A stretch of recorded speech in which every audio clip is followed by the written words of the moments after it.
નમસ્કાર દર્શક મિત્રો, નવા વિડીયો સાથે આપ સૌનું હાર્દિક સ્વાગત છે। હું છું સોલંકી દર્શના।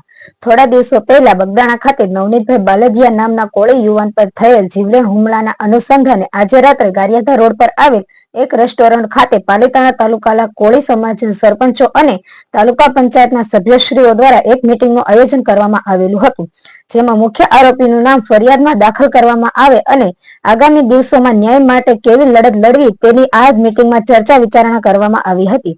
આ તકે પાલીતાણા તાલુકાના કોળી સમાજના સરપંચશ્રીઓ તથા મહુવાથી સરપંચ પરિષદના સભ્યશ્રીઓ હાજરી આપી હતી। કાર્યક્રમનું સંકલન જગદીશભાઈ રાઠોડ પાલીતાણા સરપંચ પરિષદના પ્રમુખ દ્વારા કરવામાં આવ્યું હતું।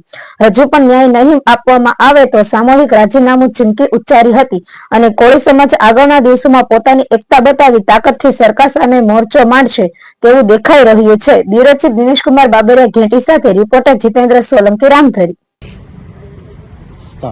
મારું નામ જગદીશભાઈ પ્રવીણભાઈ રાઠોડ, પ્રમુખ સરપંચ પરિષદ પાલીતાણા તાલુકા।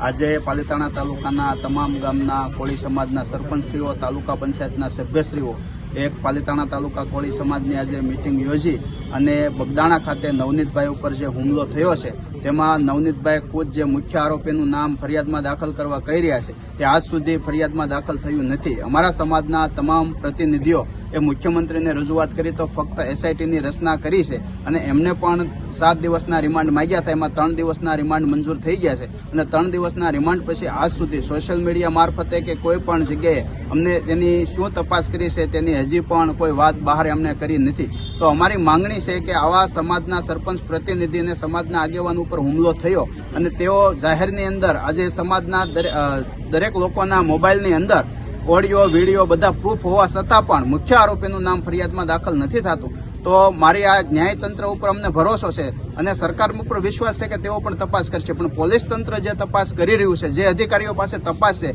તેણે આજ સુધી હજી પણ અમારા સમાજને કંઈક અન્યાય થયો હોય તેવું લાગી રહ્યું છે। તો અમારી એક વિનંતી છે કે આ મેટરની અંદર અમારા નવનીતભાઈને ન્યાય મળે અને જો આ નવનીતભાઈને ન્યાય ન મળે તો એ કક્ષામાં તો સામાન્ય માણસને ન્યાય ક્યાંથી મળશે? એના માટે સમાજના સૌ પ્રતિનિધિઓ, સરપંચશ્રીઓ આજે ભેગા થઈ અને અમે નિર્ણય કર્યો છે કે આવનારા સમયની અંદર અમારા સમાજના સિનિયર આગેવાનો જે તારીખ નક્કી કરશે અને જે સમય આપશે તેમાં તાલુકા પંચાયતના અને સરપંચશ્રીઓ તમામ હોદ્દા ઉપરથી અને સરપંચના હોદ્દા ઉપરથી પણ અમે સામૂહિક રીતે રાજીનામું આપશું। તો અમારી ખાસ નમ્ર વિનંતી છે, આપના માધ્યમથી હું સરકારશ્રીને અને પોલીસ તંત્રને જાણ કરવા માંગુ છું કે નવનીતભાઈના કેસની અંદર જલ્દી ન્યાય મળે એવી અમારી રજૂઆત છે। જય કોળી સમાજ।